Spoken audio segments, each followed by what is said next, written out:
विधिलिखित भाग 42. Nightingale club. एक मुलगी बार काउंटरवर बसून ड्रिंकचे एकावर एक पेग रिचवत होती. One more drink. ती नशेत बार अटेंडरला बोलली. सॉरी मॅम, तुम्ही ऑलरेडी खूप ड्रिंक केले आहात. आम्ही तुम्हाला आता सर्व नाही करू शकत. बार अटेंडर अदबीने बोलला. ए, कोणाला नाही बोलतोस? कळतेय तुला? मी Janhavi Shirke, super model actress. कोणाच्या बापात हिंमत नाही आपल्याला नाही बोलण्याची. कळतंय काय? चल एक पॅक बनव. ती मुलगी जान्हवी नशेत बडबड करू लागली. सॉरी मॅम, बट क्लबच्या रूलनुसार आम्ही लिमिटलेस ड्रिंक नाही देऊ शकत, बार अटेंडर बोलला. दूर एका टेबलवर बसून एक मुलगी तिला निहाळत होती. डोक्यात काहीतरी शिजत होते तिच्या. हे तिच्या चेहऱ्यावरच्या बदलणाऱ्या एक्सप्रेशनवरून कळत होतं. तुझी ही हिंमत, तू मला नकार दिलेस? जान्हवी चिडून त्याच्यावर धावून जाणार त्याआधीच 2 हातांचा वेडका तिच्या पोटावर आला. जान्हवी स्टॉप, तुला ड्रिंक हवे ना? मी तुला देते. ती मुलगी लगबगीने तिच्याजवळ येत तिला सावरत बोलली. तिने डोळे ताठ करून त्या मुलीला पाहिले. ओ शनाया नाईक, कधी तर माझ्याकडे ढुंकून बघायचे नाहीस, मग आज माझ्यावर एवढी कशी मेहरबान झालीस? जान्हवी तिचे हात बाजूला सारत तिच्या दूर होत स्वतःची तोल सावरून तिला बघायला लागली. तुला माझी मेहरबानी बघायची आहे की तुझा फायदा, हे तू ठरव. शनाया तिच्या डोळ्यात बघत बोलली. माझा फायदा? तू मला फिल्ममध्ये रोल मिळवून देणार? जान्हवीच्या डोळ्यात चमक आली. तिला माहीत होते विद्युत शनायाचा फियांसे आहे आणि तिचा शब्द तो कधीच पडू देणार नाही. माझ्या हातात असते तर तुला रोल नक्कीच मिळवून दिले असते, पण बॅड लक. वीणामुळे सगळं विस्कळीत झालं. शनाया दुःखी स्वरात बोलली. वीणा? तिने तुलाही बरबाद केले का? वीणाचे नाव ऐकताच जान्हवीच्या डोळ्यात आता राग फुलला होता. जान्हवी शिर्के. कधी काळी ती आणि शनाया फिल्म इंडस्ट्रीजमधील टॉपच्या नायिका होत्या, पण हळूहळू जान्हवीला फिल्ममध्ये ऑफर मिळायचे बंद झाले, तर शनाया मात्र विद्युतला लाडीगोडी लावून फिल्म मिळवून घ्यायची. जान्हवी हळूहळू इंडस्ट्रीमधून दूर जाऊ लागली. अशातच तिला एक फिल्म ऑफर आली. स्क्रिप्ट वाचून तिने होकारही कळवले, पण बॅड लक. तिला डावलून मनीष झाच्या सांगण्यावरून ती फिल्म वीणाला देण्यात आली. ही तीच मूवी होती ज्यामुळे वीणाचे आयुष्य पालटले. तिची पहिली मूवी. एका कॅफेमध्ये काम करणारी साधीशी मुलगी रातोरात फेमस झाली होती. एवढंच नाही तर वीणाला जी नवीन मूवी मिळाली त्याची मेन लीड राजकुमारीसाठी जान्हवीने ऑडिशन दिले, पण तो रोल मनीष झा आणि वीणासाठी स्पेशल राखून ठेवला होता आणि जान्हवी त्या मूवीमध्ये वीणाच्या दासीचा छोटासा रोल निभावणार होती. त्यामुळे जान्हवीच्या मनात वीणाविषयी राग खदखदत होता. तुझ्यासारखेच तिने माझ्याकडूनही सर्व काही हिरावून घेतले. शनाया दातावर दात घासत चिडून बोलली. डोळ्यात राग स्पष्ट दिसत होता. आता ते सगळं मला परत हवं आहे. त्यासाठी मला तुझी मदत हवी. तिने जान्हवीकडे पाहिले तर ती बसल्या जागेवरच टेबलवर डोकं ठेवून झोपी गेली होती. युजलेस. शनायाने नाहीमध्ये मान हलवली आणि तिचे बिल पेड करून तिला आधार देत सोबत घेऊन गेली. विद्युत वीणा स्वित्झर्लंडवरून परत येऊन आठवडा झाला होता. वीणा खूप खुश होती, तर विद्युतही तिच्या सहवासात खुलायला लागला होता. नेहमी चेहऱ्यावर खोरे भाव घेऊन फिरणारा आता त्याच्या आईबाबासोबत थोडा वेळ का असेना गप्पा मारत बसायचा. त्यातही त्याचे लक्ष अर्धे किचनकडे असायचे, कारण त्याची क्युटी पाय त्यांच्यासाठी चहा, नाश्ता, जेवण बनवतची असायची. पण बिचारा सगळ्यांच्या देखत किचनमध्ये जाऊही शकत नव्हता. मग काय, बोरिंग चर्चेत सहभागी होण्याशिवाय त्याच्याकडे पर्यायही नव्हते. वीणा बेटा, तुझे शूटिंग कधीपासून सुरू होणार आहे? वामिनीने विचारले. कदाचित पुढल्या महिन्यापासून. ही फिल्म एका राजकुमारीची आहे. धोक्याने हडपलेल्या स्वतःचे साम्राज्य परत मिळवण्यासाठी तिची लढाई आहे. ती सर्व कलेत निपुण आहे, जसे नृत्य, निशाणेबाजी, घोडेस्वारी, तलवारबाजी. नृत्य तर मला बऱ्यापैकी येतोच, पण निशाणेबाजी आणि बाकी कला शिकणं गरजेचं आहे. त्याचे क्लासेस लावले आहेत, उद्यापासून जॉईन करते, वीणा हसून बोलली. तिच्या डोळ्यातील चमक काही औरच होती. वामिनी तिला बघतच राहिल्या. खरे तर एवढं सगळं शिकण्याची वीणाला गरज नव्हती. स्टंट गर्ल वापरून ते सीन शूट करता येऊ शकत होते, पण वीणाची जिद्द वेगळीच. ठीक आहे, पण बाळा, आता किचनमध्ये काम करण्याची गरज नाही, तू नीट आराम करत जा, वामिनी काळजीने बोलल्या. का, माझ्या हातचं तुम्हाला आवडले नाही का? वीणा नाराजीच्या सुरात बोलली. बेटा, तुझ्या हातचं तर पाणीही गोड लागतं आणि जेवण तर खूप छान बनवतेस, यात काही वाद नाही, पण म्हणून तू सतत त्या किचनमध्ये राहावं अशी आमची इच्छा नाही. किचनचे काम करायला आपल्याकडे माणसं आहेत, तू फक्त तुझ्या करिअर आणि तब्येतीकडे लक्ष दे. कुलदीप हसून बोलले. ठीक आहे बाबा. वीणा त्यांना हसून बघायला लागली. तिघे बोलत होतेच की विद्युत आत आला. पाठोपाठ ओजस, अखिलही आले. हॉलमध्ये येताच विद्युतची नजर वीणावर पडली. तिचा तजेलदार सुंदर चेहरा बघून त्याचा दिवसभराचा थकवा जणू निघूनच गेला. तो लगेच तिच्या शेजारी जाऊन बसला. हाय क्युटी पाय. विद्युतने हसून तिला पाहिले. समोर कुलदीप, वामिनी असल्याने ती फक्त गालात हसली. Hi uncle, aunty. हाय वीणा. अखिलने हसून तिघांना ग्रीट केले. हॅलो बेटा, आज इकडे वाट कशी चुकली? कुलदीप बोलले. बरेच दिवस झाले तुम्हाला भेटून, मग म्हटलं तुम्हाला भेटून घ्यावं.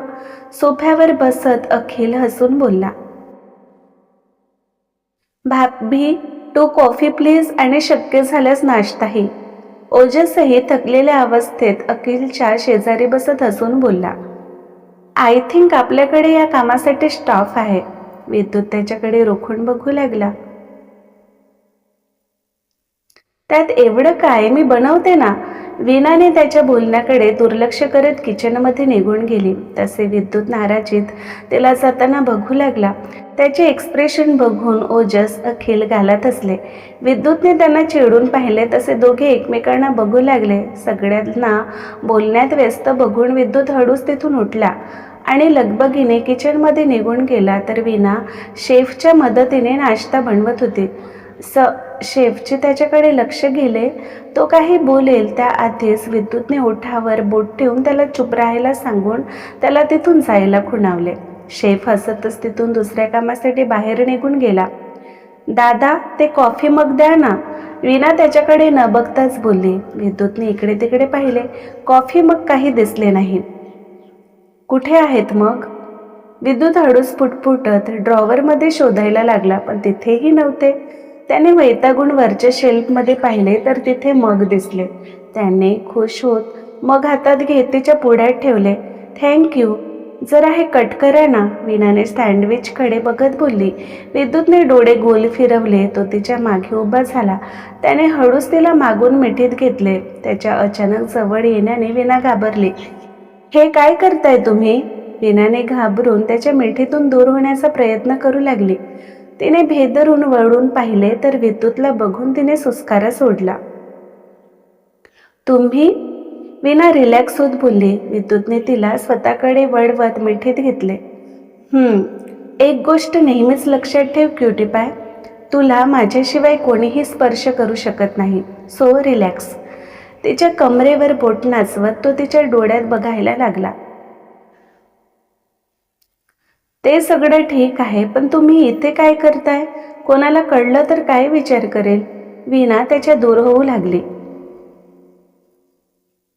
कोणाला एवढा वेळ नाही क्युटी पाय, आणि कळले तर कळले, आय डोंट केअर.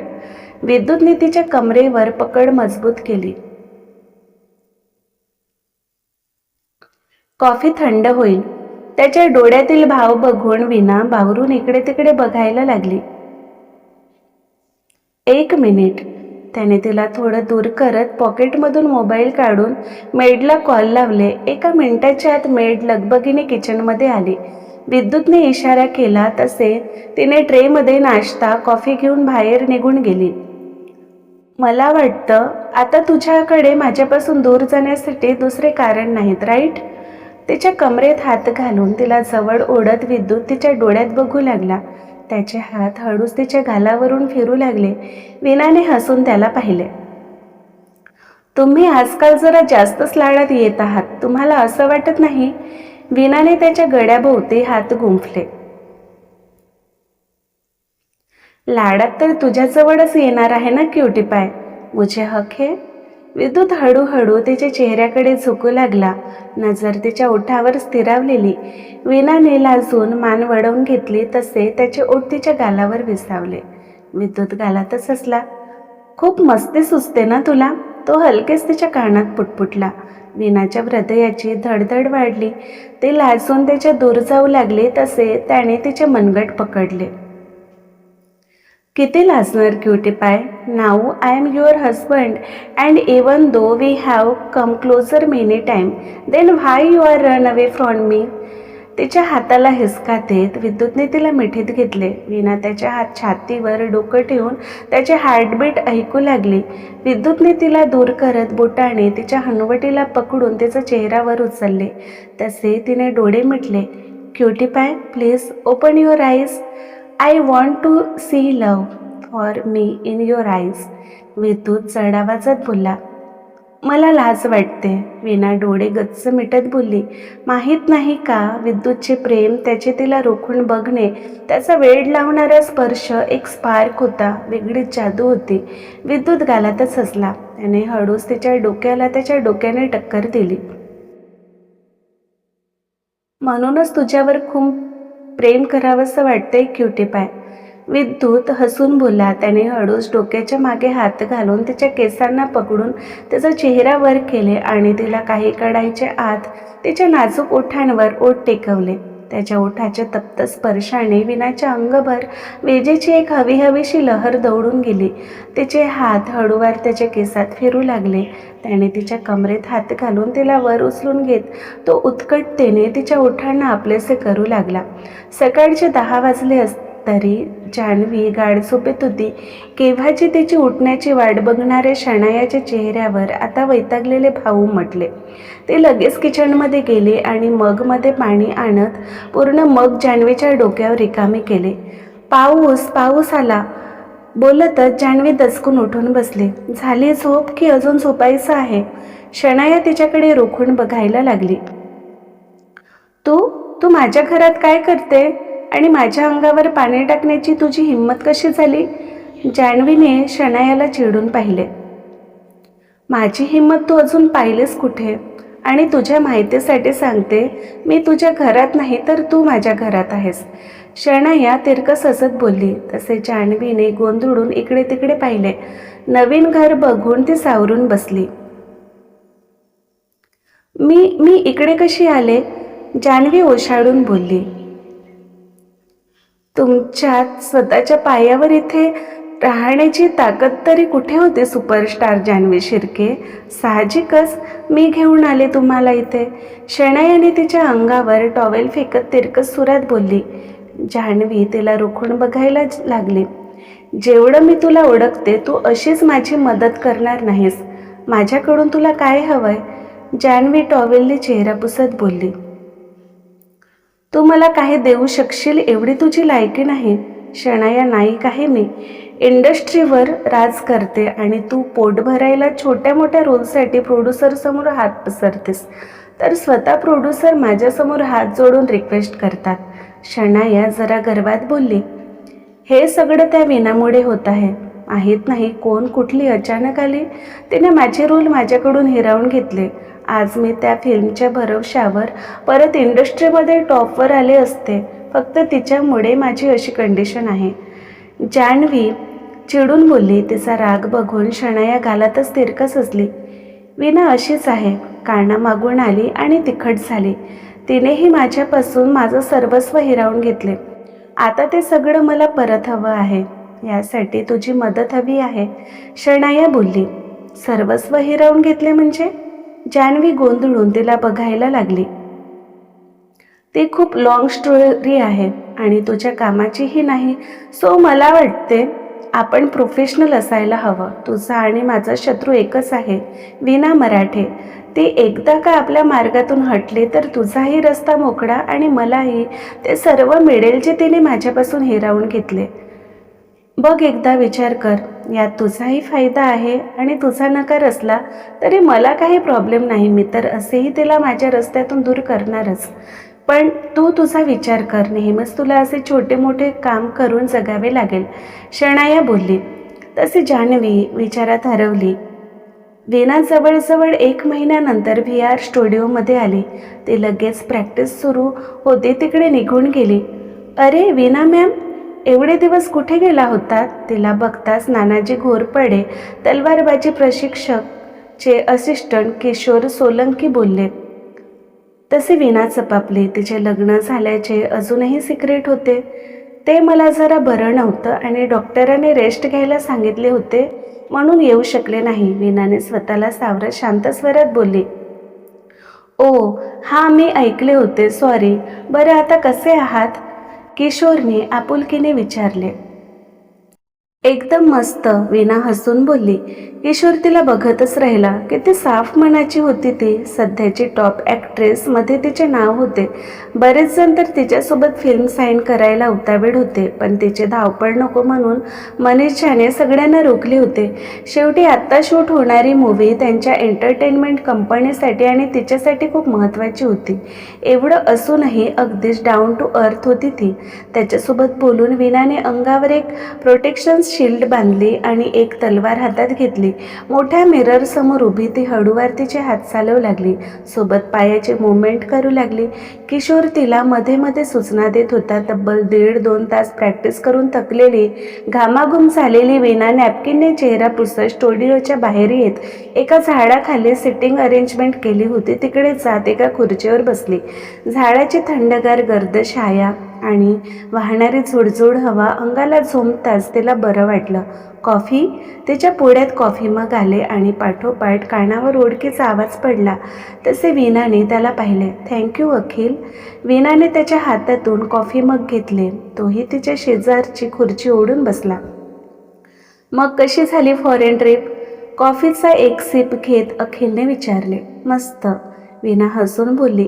अखिल एकटक तिला बघू लागला. वीणा आधीपेक्षा खूप सुंदर दिसत होती. चेहऱ्यावर एक वेगळाच ग्लो आलेला. बाय द वे, खूप सुंदर दिसतेस तू. अखिल तिच्याकडे एकटक बघत बोलला. वीणाने चमकून त्याला पाहिले. जेव्हा ती विनायक शास्त्रीची असिस्टंट म्हणून काम करायची तेव्हा त्यांची खूप चांगली मैत्री होती. त्याने कित्येकदा तिच्यासोबत फ्लर्ट केले होते, पण नंतर ते सगळं सोडून निघून गेले. त्यानंतर आज पहिल्यांदाच त्यांच्यासोबत बोलत होती. थँक्यू, वीणाने हसून त्याला पाहिले. Thank God. मला वाटलं आता VRची मालकीण झालीस तर मला विसरलेस की काय, पण तू आहेस तशीच आहेस. हा वीणा, मला किती दडपण आले होते म्हणून सांगू. एकतर तुझ्यासोबत मूव्हीमध्ये काम करणार, त्यात तुझा तो खडूस नवरा. ओजस खुशत बोलतच होता की वीणाने त्याच्या हाताला चिमटा काढले. तसे तो कळवळत तिला बघायला लागला. आता पूर्ण जगात धिंडोरी पिटणार आहेस का? जरा गप्प बस ना, कोणी ऐकेल. वीणा इकडे तिकडे बघत हळू आवाजात बोलली.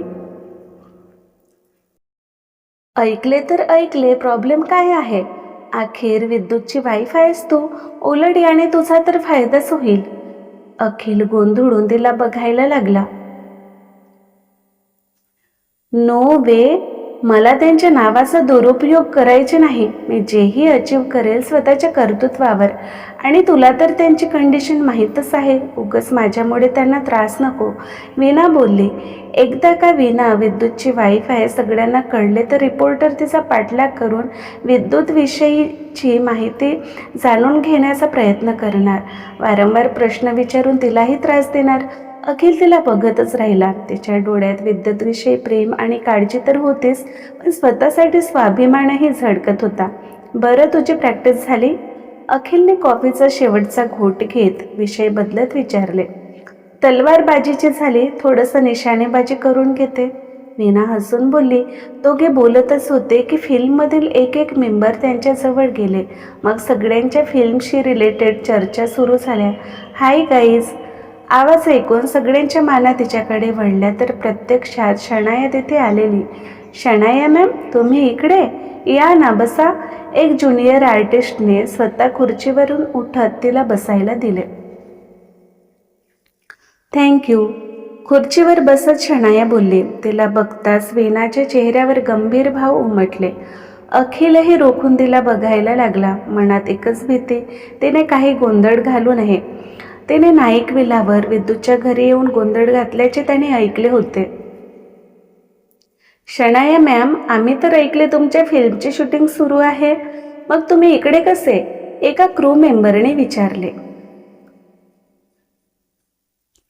शूटिंग तर सुरू आहेच, पण आज सुट्टी होती, घरात बसून कंटाळा आला म्हणून इकडे आले.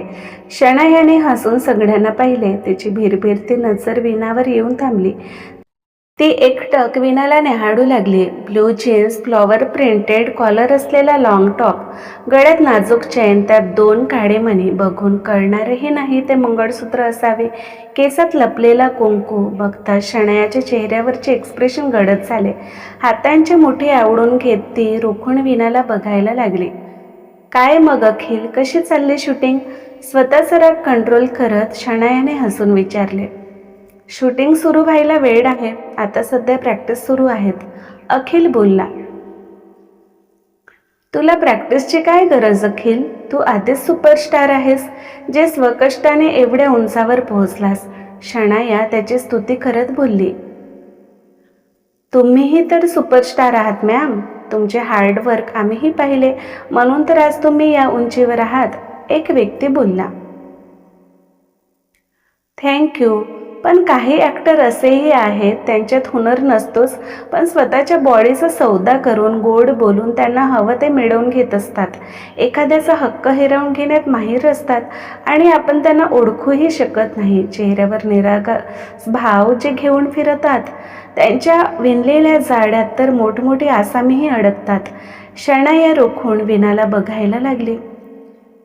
खरं आहे, पण अशी लोक जास्त यशस्वी होत नाही. कधीतरी त्यांना त्यांची लायकी कळतेच, दुसरी ॲक्ट्रेस बोलली. तेच तर दाखवायला आले मी. शनाया वीणाकडे बघत बोलली. वीणा अखिलला तिच्या बोलण्याचा रोग कळला.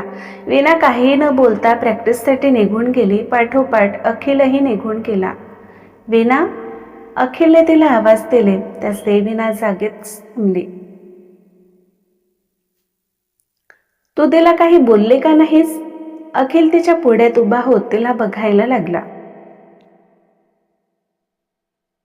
तिला काही बोलून माझा मूड खराब करायचा नव्हता. तिच्या काही बोलण्याने कुठे फरक पडतो? मी तिचा हक्क हिरावून घेतलेच नाही, उलट आजवर ती माझे आयुष्य जगत आलेली. जे माझे होते ते मला मिळाले, मग मी का तिच्याशी विनाकारण वाद घालू? तसेही तिच्या फालतूच्या गोष्टीसाठी माझ्याकडे वेळ नाही आणि आमच्याविषयी कोणाला कळावे अशी माझी इच्छाही नाही, वीणा बोलली आणि प्रॅक्टिस रूममध्ये निघून गेली. एक ही वीणा आहे जिला कोणाच्या लाईफमध्ये इंटरफेअर करण्यात इंटरेस्ट नाही आणि एक ही शनाया मुद्दाम एखाद्याच्या खोड्या काढत असते. वीणा स्वतःच्या मेहनतीने वर आली आणि शनाया आजवर फक्त विद्युतमुळे या इंडस्ट्रीमध्ये टिकून आहे. एकदा का त्याचा हात तिच्या डोक्यावरून उठला तर साधा कुत्रही तिला विचारणार नाही. विद्युत तर तिच्या तावडीतून सुटलाच, पण ही नेहमी अशीच वागत राहिली तर त्याचा हातही सुटेल. स्वतःच्या पायावर स्वतः धोंडा मारून घेत आहे ही. जाऊ दे, मला काय. तिच्या बर्बादीसाठी ती स्वतःच जबाबदार राहील.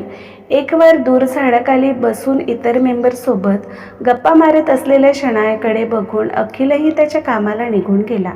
क्रमशः. तर आजचा भाग कसा वाटला कमेंटमध्ये नक्की सांगा. लवकरच भेटू पुढील भागात. नमस्कार.